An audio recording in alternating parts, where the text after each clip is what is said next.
નમસ્કાર વિદ્યાર્થી મિત્રો, ધોરણ 12 સાયન્સમાં આજે આપણે જે આપણું ચેપ્ટર ચાલી રહ્યું છે દ્રાવણો, એમાં એક નવો ટોપિક લઈશું.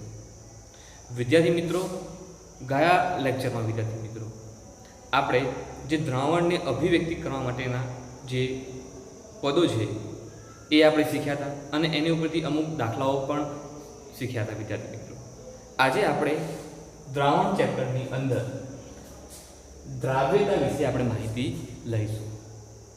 જે મુદ્દો 2.3 છે. વિદ્યાર્થી મિત્રો, દ્રાવ્યતા કોને કહે છે?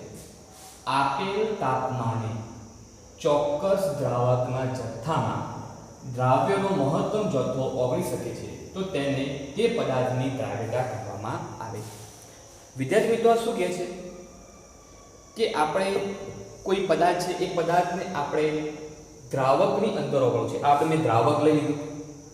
આ દ્રાવકની અંદર મને કોઈ પદાર્થ છે, એ દ્રાવ્ય પદાર્થ છે, એની અંદર આપણે ઓગાળવો છે. તો હું શું કરીશ? પહેલાં તો ચોક્કસ તાપમાન રાખીશ અને જે દ્રાવક લઈશ એનો પણ ચોક્કસ જથ્થો લઈશ અને જે પદાર્થ છે એનો પણ ચોક્કસ જથ્થો લઈશ અને એની અંદર ઓગળી જાય. એ જે પદાર્થ છે એ એની અંદર ઓગળી જાય વિદ્યાર્થી મિત્રો, તો એને એ પદાર્થની દ્રાવ્યતા કહીશું. ઓકે વિદ્યાર્થી મિત્રો, એ એમ જ કહેવામાં છે જે દ્રાવક છે એનો આપણે ચોક્કસ જથ્થો લીધો છે, જે પદાર્થ છે એનો પણ ચોક્કસ જથ્થો લીધો છે, એ પદાર્થને આપણે દ્રાવકની અંદર નાખીએ છીએ અને એ જે પદાર્થ અંદર ઓગળી જાય વિદ્યાર્થી મિત્રો, તેને આપણે દ્રાવ્યતા કહીએ છીએ. પણ હા, ચોક્કસ તાપમાન પણ ચોક્કસ હોવું જરૂરી છે વિદ્યાર્થી મિત્રો. ઓકે, આગળ દ્રાવ્યતા કોની પર આધાર રાખે? ચલો વિદ્યાર્થી મિત્રો, શું કહેવા માંગે છે કે પદાર્થને આપણે અંદર દ્રાવકની અંદર નાખી દીધો, એ દ્રાવ્ય થઈ ગયો, તો એ કોની પર આધાર રાખશે વિદ્યાર્થી મિત્રો? શું કહે છે વિદ્યાર્થી મિત્રો? દ્રાવ્ય પદાર્થનો સ્વભાવ. જે આપણે પદાર્થ નાખીએ છીએ વિદ્યાર્થી મિત્રો, એ પદાર્થનો સ્વભાવ, એ જે પદાર્થ છે ધ્રુવ્ય છે કે અધ્રુવ્ય છે, એના આધારે દ્રાવ્યતા નક્કી થઈ શકે છે. બીજો પોઈન્ટ કીધો છે દ્રાવકનો સ્વભાવ. જે આપણે દ્રાવક લઈએ છીએ વિદ્યાર્થી મિત્રો, જે આપણે દ્રાવક લીધું એનો સ્વભાવ, એ ધ્રુવ્ય છે કે અધ્રુવ્ય છે, એના ઉપર પણ દ્રાવ્યતા આધાર રાખે છે. આગળ આપણે જઈએ, તાપમાન અને દબાણ એ પણ દ્રાવ્યતા ઉપર અસર કરી શકે છે. તો વિદ્યાર્થી મિત્રો, દ્રાવ્યતા કોની પર આધાર રાખે છે કે દ્રાવ્ય પદાર્થનો સ્વભાવ, દ્રાવકનો સ્વભાવ, તાપમાન, દબાણ, આ બધા જે પરિબળો છે એની ઉપર દ્રાવ્યતા આધાર રાખે છે. એમાં જો ઘટાડો વધારે થાય તો દ્રાવ્યતા વધારે અથવા ઓછી થઈ શકે છે. આગળ જે વિદ્યાર્થી મિત્રો, જો બે પ્રકારની અહીંયા આપણે દ્રાવ્યતા આપણે શીખવાની છે. ઘનની પ્રવાહીમાં દ્રાવ્યતા અને વાયુની પ્રવાહીમાં દ્રાવ્યતા. ઘન મતલબ દાખલા તરીકે કેશિયલ, એ ઘન છે, એને હું પાણીમાં નાખું છું, તો એ કયા પ્રકારની દ્રાવ્યતા? ઘનની પાણીમાં મતલબ પ્રવાહીમાં દ્રાવ્યતા. બીજું છે વાયુ, O2 ને હું પાણીમાં દ્રાવ્ય કરી દઉં તો એને આપણે શું કહીએ? વાયુની પ્રવાહીમાં દ્રાવ્યતા.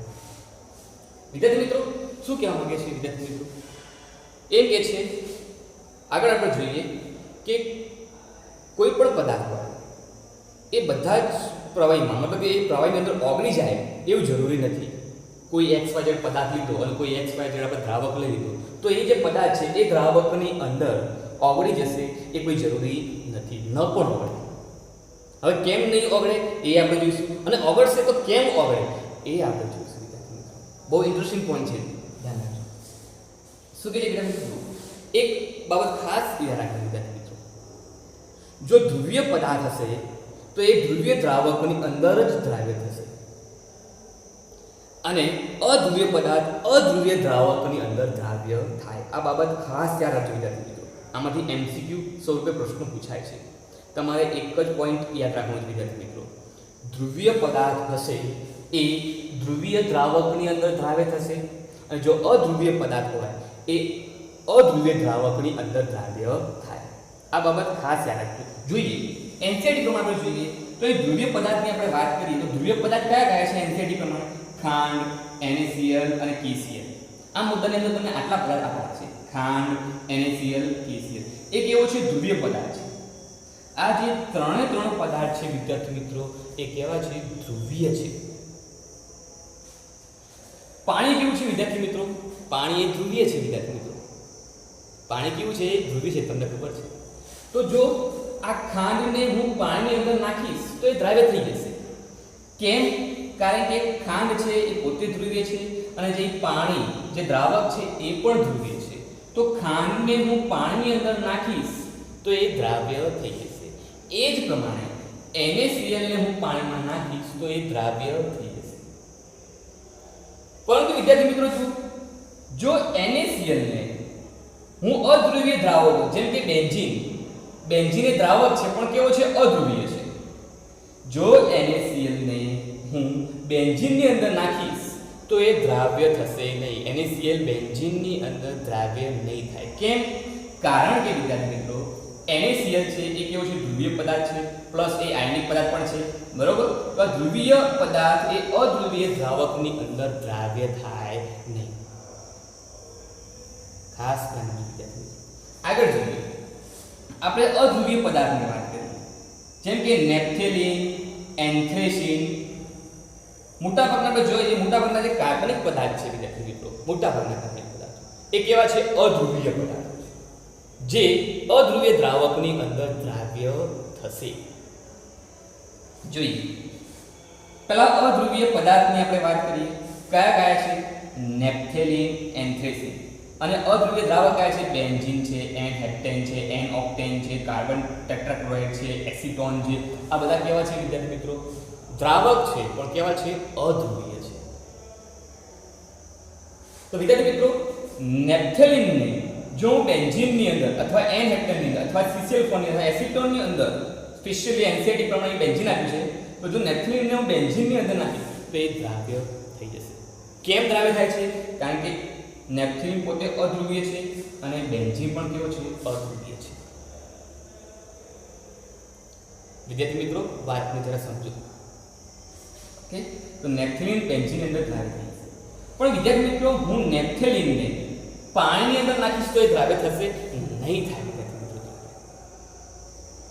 આ ખાસ યાદ રાખજો વિદ્યાર્થી મિત્રો. ઓકે, તો આ પોઈન્ટ ઉપર ખાસ રાખજો. જો એક મેં મુદ્દો લખ્યો છે કે ધ્રુવીય પદાર્થ ધ્રુવીય દ્રાવકમાં અને અધ્રુવીય પદાર્થ અધ્રુવીય દ્રાવકમાં દ્રાવ્ય થશે. ઓકે, તો આ પ્રમાણે આપણે દ્રાવ્યતા નક્કી કરી શકીએ છીએ વિદ્યાર્થી. કોણ દ્રાવ્ય થશે, કોણ શેમાં દ્રાવ્ય થશે, કોણ શેમાં અદ્રાવ્ય રહેશે, તો એ બાબત ખાસ ધ્યાનમાં લેજો વિદ્યાર્થી. બહુ જ ઇમ્પોર્ટન્ટ ટોપિક છે. ઓકે, હવે આગળ જોઈએ વિદ્યાર્થી મિત્રો. ઘન પદાર્થ જેમ દ્રાવકમાં ઓગળવામાં આવે તો તેની દ્રાવકમાં સાંદ્રતા વધે છે, તેને વિલયન કહેવામાં આવે છે. ઓકે વિદ્યાર્થી મિત્રો, ઘન પદાર્થ મતલબ ઘન પદાર્થ નહીં મતલબ શું? ઘન પદાર્થ એટલે મતલબ દ્રાવ્ય પદાર્થ. દાખલા તરીકે મેં NaCl લીધો, NaCl ને હું પાણીમાં નાખું છું. એ જે NaCl છે એ ઘન છે અને એ આપણો દ્રાવ્ય પદાર્થ છે. એને હું જેમ જેમ પાણીની અંદર નાખું તેમ તેમ એની સાંદ્રતા મતલબ જે દ્રાવ્ય પદાર્થની સાંદ્રતા દ્રાવકની અંદર ધીમે ધીમે વધતી જશે. એને આપણે શું કહીએ છીએ? વિલયન કહીએ છીએ. શું કહીએ છીએ? વિલયન કહીએ છીએ. એકદમ શોર્ટમાં આપણે કહીએ વિલયન એટલે શું કે કોઈ પદાર્થને આપણે પાણીમાં નાખ્યો એ અંદર ધીમે ધીમે અંદર દ્રાવ્ય થાય છે, તો એને આપણે શું કહીએ છીએ? વિલયનની પ્રક્રિયા કહીએ છીએ. દ્રાવણમાં કેટલીક વખત દ્રાવ્ય કણો ઘન દ્રાવ્ય કણો સાથે અથડાઈ દ્રાવણથી અલગ પડે છે, તેને સ્ફટિકીકરણ કહે છે. વિદ્યાર્થી મિત્રો અમુક વાર શું થશે વિદ્યાર્થી મિત્રો કે આપણે શું કરીએ છીએ? એક દ્રાવક લઈએ છીએ, બરોબર? દ્રાવક આપણે લીધું, દ્રાવકની અંદર ધીમે ધીમે ઘન જે દ્રાવ્ય પદાર્થ છે એ નાખીએ છીએ, ધીમે ધીમે નાખીએ છીએ. દાખલા તરીકે આપણે પાણીની અંદર NaCl નાખ્યું, પહેલા થોડું નાખ્યું પછી નાખીએ છીએ, તો જે દ્રાવ્યના જે ઘન કણો છે વિદ્યાર્થી મિત્રો એ અંદર દ્રાવ્ય થઈ જાય છે. જે દ્રાવ્ય થયેલા જે કણો છે વિદ્યાર્થી મિત્રો, અમુક જે દ્રાવ્યના કણો છે એ દ્રાવ્ય કણો સાથે અથડાઈ દ્રાવણથી અલગ પડે છે, તેને સ્ફટિકીકરણ કહે છે. વિદ્યાર્થી મિત્રો સમજો, આપણે શું કરીએ? એક દ્રાવક લીધું, દ્રાવકની અંદર દ્રાવ્ય પદાર્થ નાખી દીધું, તો અમુક જે કણો હતા એ અંદર દ્રાવ્ય થઈ ગયા, તો એને આપણે શું કહીશું? દ્રાવ્ય કણો કહીશું. હવે ઉપરથી બીજા આપણે દ્રાવ્ય કણો નાખીએ છીએ વિદ્યાર્થી મિત્રો. તો શું કહે છે, એ જે દ્રાવ્ય કણો હતા બરોબર, એ ઘન દ્રાવ્ય કણો સાથે અથડાઈ અને દ્રાવણથી જુદા પડી જાય છે વિદ્યાર્થી. એને આપણે શું કહીએ છીએ, સ્ફટિકીકરણ. જો વિદ્યાર્થી મિત્રો તમને ખબર છે દ્રાવ્ય પ્લસ દ્રાવક દ્રાવણ પ્રાપ્ત થશે. ઓકે વિદ્યાર્થી મિત્રો, જો જે સમયે દ્રાવ્ય ઘન કણોની સંખ્યા દ્રાવણમાંથી અલગ પડતા કણોની સંખ્યા સરખી હશે ત્યારે ગતિશીલ સંતુલન સ્થપાય છે. તે સમયે દ્રાવણની સાંદ્રતા અચળ થાય છે. વિદ્યાર્થી મિત્રો શું કહે છે કે વિદ્યાર્થી મિત્રો જે દ્રાવ્ય ઘન કણોની સંખ્યા છે વિદ્યાર્થી મિત્રો, જે આપણે પદાર્થ નાખીએ છીએ એ દ્રાવ્ય ઘન કણોની સંખ્યા કહે છે. અને બીજા કણો કેવા હતા કે એ જે કણો ઘન દ્રાવ્યના કણો સાથે અથડાઈ દ્રાવણથી અલગ પડતા હતા. અહીં બે પ્રકારના કણો છે. એક એવા કણો, એ એવા દ્રાવ્યના કણો કે જે દ્રાવ્ય ઘન કણો સાથે અથડાઈ અને અલગ પડે છે. આ એક પ્રકારના કણો. બીજા કણો છે જે આપણે પદાર્થ નાખીએ છીએ એ દ્રાવ્યના કણો. એ જો બંનેની સંખ્યા સરખી થઈ જશે તો ગતિશીલ સંતુલન સ્થપાશે. અને ગતિશીલ સંતુલન સ્થપાય તો તે સમયે દ્રાવણની સાંદ્રતા અચળ રહે છે વિદ્યાર્થી મિત્રો. ઓકે, શું કહે છે કે જ્યારે દ્રાવ્ય પદાર્થ આપણે અંદર નાખીએ છીએ વિદ્યાર્થી મિત્રો, પહેલા આપણે થોડું નાખીએ, અંદર દ્રાવ્ય થઈ ગયું, એ દ્રાવ્યના કણો શું કરે છે વિદ્યાર્થી મિત્રો, એ જે દ્રાવ્યના કણો છે એ જો ઉપરથી આપણે ઘન દ્રાવ્ય કણો નાખે છે એ ઘનના દ્રાવ્ય કણો સાથે અથડાઈ અને દ્રાવણથી અલગ પડે છે. દ્રાવણથી અલગ પડે છે તો એક પ્રકારના કણોની સંખ્યા કે દ્રાવ્યના કણો અથડાઈ અને અલગ પડતા કણોની સંખ્યા, અને બીજું જે આપણે ઉપરથી બધા જે નાખીએ દ્રાવ્યના કણોની સંખ્યા, એ આ બંને જો સંખ્યા સરખી થઈ જશે તો દ્રાવણની સાંદ્રતા અચળ રહેશે. હવે સંતૃપ્ત દ્રાવણ. સંતૃપ્ત દ્રાવણ શું કહે છે વિદ્યાર્થી મિત્રો કે આપેલ તાપમાને હવે દ્રાવ્ય કણો નહીં હોય. સંતૃપ્તનો મતલબ શું થાય, દાખલા તરીકે મારી જે જમવાની કેપેસિટી છે, હું 5 રોટલી ખાઈ શકું છું. મેં 6 રોટલી ખાઈ લીધી વિદ્યાર્થી મિત્રો. મારી કેપેસિટી છે 5 રોટલી છે, મેં 6 રોટલી ખાઈ લીધી છે. હવે 7મી રોટલી હું ખાઈ શકીશ નહીં, કારણ કે હું સંતૃપ્ત થઈ ગયું, મારું પેટ ભરાઈ ગયું વિદ્યાર્થી મિત્રો. મારું પેટ ભરાઈ ગયું, હું સંતૃપ્ત થઈ ગયું, તો 7મી રોટલી હું ખાઈ શકીશ નહીં. એ જ પ્રમાણે શું કહેવા માંગે છે કે દ્રાવકની અંદર આપણે શું નાખીએ છીએ, દ્રાવ્યના કણો નાખીએ છીએ, દ્રાવ્ય થઈ જાય છે. દ્રાવ્યના કણો નાખીએ છીએ, દ્રાવ્ય થઈ જાય છે. એક સમય એવો આવશે કે અંદર દ્રાવ્યની કણો સંખ્યા ફૂલ થઈ જશે વિદ્યાર્થી મિત્રો.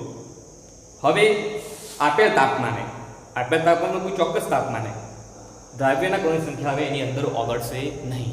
તો એના પર શું કહીએ છીએ, સંતૃપ્ત દ્રાવણ કહીએ છીએ. હા, તાપમાનમાં જો ફેરફાર કરશો તો હજી બીજા દ્રાવ્યના કણો ઓગળી શકે છે, પણ ફિક્સ તાપમાનની વાત ચાલે છે. એ જ પ્રમાણે અસંતુલિત દ્રાવણ આપેલ તાપમાને દ્રાવ્યના કણો હજી ઓગળશે, હજી અસંતુલિત છે. એ કહેશે કે હજી આવવા દો, આવવા દેશે, દ્રાવ્ય થતા જશે. ઓકે વિદ્યાર્થી મિત્રો, જો હવે કે સંતૃપ્ત દ્રાવણને જ્યારે દ્રાવણ સંતૃપ્ત હોય ત્યારે વિલયનની પ્રક્રિયા જો ઉષ્મા શોષક હોય તો તાપમાન વધતા દ્રાવ્યતા વધશે. અહીં જે એન્થાલ્પીનો જે ફેરફાર છે, દ્રાવણનો જે એન્થાલ્પીનો ફેરફાર છે વિદ્યાર્થી મિત્રો, એ શું છે, 0 કરતા વધારે છે વિદ્યાર્થી મિત્રો.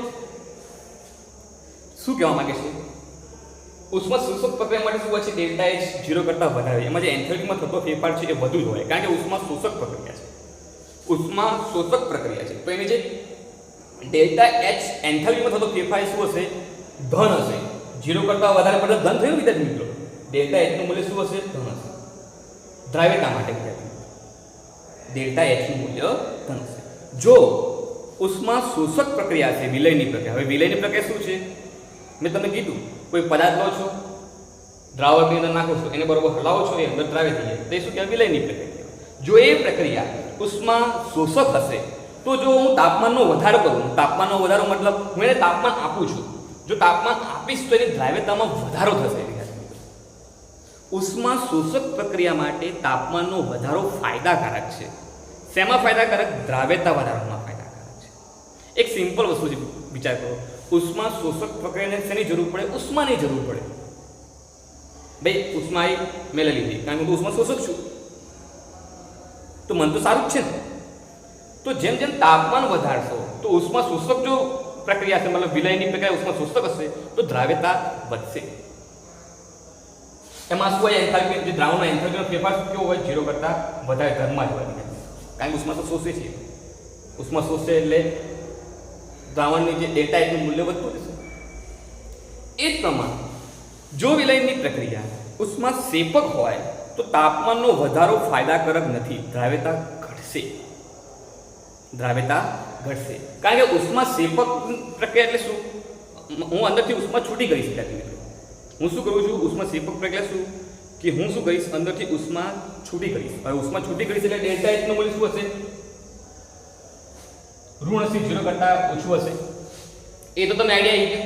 એન્થાલ્પીમાં થતો ફેરફાર શું હશે, ઋણ, કારણ કે અંદરથી ઉષ્મા છૂટી પડે, ઉષ્મા ઘટે છે. અહીં શું કહે છે કે ઉષ્મા શેપક પ્રક્રિયા માટે તાપમાનનો વધારો દ્રાવ્યતા ઘટશે, ઊંધું થશે વિદ્યાર્થી મિત્રો. કેમ? મારો નેચર શું છે, ઉષ્મા શેપક. મને જો ઉષ્મા મળી તો હું તો બહાર ફેંકી દઈશ. મારું નેચર એવું છે, હું અંદરથી ઉષ્મા બહાર કાઢું છું. તો જો હું તાપમાનમાં વધારો કરીશ તો હું શું થશે, ઉષ્મા આપીશ ને ઉષ્મા બહાર ફેંકી દઈશ. તો કોઈ મતલબ જ નહીં વિદ્યાર્થી મિત્રો, કોઈ ફાયદાકારક નથી. દ્રાવ્યતા ઘટશે વિદ્યાર્થી મિત્રો. આ બાબત ખાસ યાદ રાખજો. ઉષ્મા શોષક પ્રક્રિયા માટે તાપમાનનો જો વધારો કરીએ તો દ્રાવ્યતામાં વધારો થાય છે, અને ઉષ્મા શેપક પ્રક્રિયા હોય તો એમાં જો તાપમાન વધારે કરશે તો દ્રાવ્યતા ઘટશે. આ ખાસ યાદ રાખજો વિદ્યાર્થી મિત્રો. ઓકે વિદ્યાર્થી મિત્રો, આ બાબતમાં હું આશા રાખું છું કે તમને ખ્યાલ આવ્યો હશે વિદ્યાર્થી મિત્રો. વિદ્યાર્થી મિત્રો, જે આપણે દ્રાવ્યતા શીખ્યા એના સંદર્ભમાં અમુક ક્વેશ્ચન છે, એના આન્સર આપણે જોઈએ, જે એમસીક્યુ માટે ખૂબ જ ઇમ્પોર્ટન્ટ છે. અને આ જે કોન્સેપ્ટ છે તમે ધ્યાનથી સમજજો. વિદ્યાર્થી મિત્રો, જ્યારે પણ દ્રાવ્યતાની વાત આવે, કોઈ દ્રાવકની અંદર દ્રાવ્યતાની વાત આવે, ત્યારે મેં તમને કીધું એ પ્રમાણે કે જો પદાર્થ અધ્રુવીય હશે તો અધ્રુવીય દ્રાવકની અંદર દ્રાવ્ય થઈ જશે. જેટલો પદાર્થની અંદર અધ્રુવીયતાનો ગુણધર્મ વધારે, એટલો અધ્રુવીય દ્રાવકની અંદર વધારે દ્રાવ્ય થશે. વિદ્યાર્થી મિત્રો, વાતને સમજજો. અધ્રુવીય દ્રાવક છે, પદાર્થ પણ અધ્રુવીય છે. જો પદાર્થની અધ્રુવીયતા જેટલી વધારે, તો એ જે પદાર્થ છે અધ્રુવીય દ્રાવકની અંદર વધુ દ્રાવ્ય થશે. એ જ પ્રમાણે જો દ્રાવક પાણી લઉં, મતલબ કે જે દ્રાવક છે એ ધ્રુવીય લઉં, અને આટલો પદાર્થ પણ ધ્રુવીય લઉં, પણ એ જે આપેલો પદાર્થ છે એની ધ્રુવીયતા જેટલી વધારે, તો એ જે પદાર્થ છે એ પાણીની અંદર, મતલબ કે ધ્રુવીય દ્રાવકની અંદર અતિ દ્રાવ્ય થશે. આ ખાસ યાદ રાખજો વિદ્યાર્થી મિત્રો. હા, હવે અંશત દ્રાવ્ય એટલે થોડું ગુણ દ્રાવ્ય. અંશત દ્રાવ્ય મતલબ શું થાય, થોડું દ્રાવ્ય થાય, થોડું દ્રાવ્ય ન થાય. તો એ કયા કેસમાં થશે, જો આપેલા પદાર્થમાં ધ્રુવીય ભાગ પણ હોય અને અધ્રુવીય ભાગ પણ હોય. આપેલા પદાર્થની અંદર ધ્રુવીય ભાગ પણ હોય અને અધ્રુવીય ભાગ પણ હોય, તો એ જે પદાર્થ છે એ અંશત દ્રાવ્યમાં તમે મૂકી શકો છો. સમજીએ ઉદાહરણ દ્વારા તમને વધારે ખ્યાલ આવશે. શું કહે છે મિત્રો કે નીચેના સંયોજન પાણીમાં અદ્રાવ્ય, જો એ પાણીમાં કીધું છે, શેની વાત કરી છે, પાણીમાં વાત કરી છે. મતલબ જે દ્રાવક છે એ કેવો છે બેટા, ધ્રુવીય છે. ઓકે, પાણીમાં કીધું, પાણી મતલબ દ્રાવક, અહીં જે દ્રાવક છે એ ધ્રુવીય છે. એટલે આટલા પદાર્થ પાણીમાં અદ્રાવ્ય, અંશત દ્રાવ્ય અને અતિ દ્રાવ્ય ઓળખી બતાવો.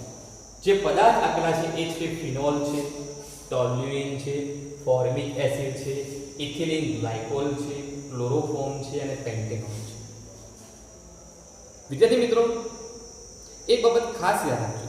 મેં કીધું એ પ્રમાણે જો કોઈ પદાર્થની અંદર ધ્રુવીય ભાગ અને અધ્રુવીય ભાગ હોય તો એની જે દ્રાવ્યતા હોય એ અંશત દ્રાવ્ય હોય.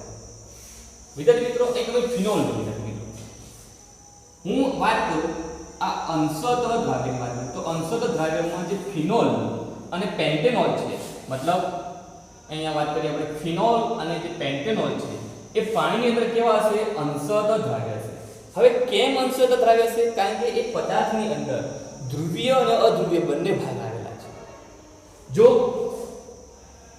આ જે OH છે તો OH પર શું અંશતઃ ઋણ ચાર્જ અને અંશતઃ ધન ચાર્જ, તો આ જે ભાગ થયો એ કેવો થયો? ધ્રુવીય થયો. અને જે નીચેનો ભાગ છે વિદ્યાર્થી મિત્રો એ કેવો છે? અધ્રુવીય છે. મતલબ જે ફિનોલ છે એ પાણીની અંદર કેવો હશે? અંશતઃ દ્રાવ્ય હશે. એ પ્રમાણે તમે જોશો તો જે આ હાઇડ્રોકાર્બનનો ભાગ છે વિદ્યાર્થી મિત્રો, પેન્ટેનોલની અંદર જે હાઇડ્રોકાર્બન ભાગ છે એ કેવો છે? અધ્રુવીય છે. અને આ OH અંશતઃ ઋણ ચાર્જ અને અંશતઃ ધન ચાર્જ, આ ભાગ કેવો છે વિદ્યાર્થી મિત્રો? ધ્રુવીય છે. મતલબ હું એમ કહું કે ભાઈ ફિનોલ અને પેન્ટેનોલની અંદર ધ્રુવીય અને અધ્રુવીય ભાગ આવેલા છે. મતલબ પાણીની અંદર એની દ્રાવ્યતા કેવી હશે? અંશતઃ દ્રાવ્યતા ધરાવતા હશે. વિદ્યાર્થી મિત્રો અહીં પાણી ધ્રુવીય છે, અહીં પાણી કેવું છે? ધ્રુવીય છે. મતલબ આ પદાર્થમાંથી જે પદાર્થો અધ્રુવીય હશે, જે પદાર્થો કેવા હશે? અધ્રુવીય હશે. જે પદાર્થ અધ્રુવીય હશે એ પાણીની અંદર દ્રાવ્ય નહીં થાય. કેમ? પાણી કેવો છે વિદ્યાર્થી મિત્રો? ધ્રુવીય છે. તો ધ્રુવીય દ્રાવકની અંદર અધ્રુવીય પદાર્થ દ્રાવ્ય થાય નહીં. હવે આમાંથી આપણને એવા પદાર્થ શોધવાના જે અધ્રુવીય છે. તો તમે જોશો તો તમે જો એક છે ક્લોરોફોર્મ વિદ્યાર્થી મિત્રો. શું છે? Chloroform CHCl3. એ કેવો છે? એ જે ક્લોરોફોર્મ છે વિદ્યાર્થી મિત્રો એ અધ્રુવીય છે. મતલબ એ પાણીની અંદર અદ્રાવ્ય રહેશે. એ જ પ્રમાણે ટોલ્યુન, આ ટોલ્યુન તમે જો બંધારણમાં આપેલું છે તો જો એ આખું કેવો છે? એ અધ્રુવીય છે. મતલબ એ પાણીની અંદર દ્રાવ્ય થશે નહીં, મતલબ કે એ અદ્રાવ્ય રહેશે. હવે અતિદ્રાવ્યના વાત કરીએ તો જો વિદ્યાર્થી મિત્રો આ એક કમ્પ્લીટ ધ્રુવીય છે વિદ્યાર્થી મિત્રો. ઉપરાંત અહીં OH છે વિદ્યાર્થી મિત્રો. એ જ પ્રમાણે ઇથિલિન ગ્લાયકોલ, એમાં પણ OH છે વિદ્યાર્થી મિત્રો. ફોર્મિક એસિડ છે એમાં OH છે, ઇથિલિન ગ્લાયકોલમાં પણ OH છે વિદ્યાર્થી મિત્રો. દેખાય છે તમને? હવે OH હોય તો એ પાણીની અંદર શું બનાવે? હાઇડ્રોજન બંધ બનાવે. તો એમાં પાણીની દ્રાવ્યતામાં વધારો કરે. એ શું કરે? પાણીની જે પદાર્થ છે એની પાણીમાં દ્રાવ્યતામાં વધારો કરે છે. તો આ જે OH છે એ પાણીની અંદર શું બનાવશે વિદ્યાર્થી મિત્રો? હાઇડ્રોજન બંધ બનાવશે. એ જ પ્રમાણે ફોર્મિક એસિડ અને ઇથિલિન ગ્લાયકોલ. હવે તમારા મનમાં પ્રશ્ન આવે કે સાહેબ આ જે CH2 ભાગ છે એ તો અધ્રુવીય ભાગ છે, પણ વિદ્યાર્થી મિત્રો અહીં બે OH છે.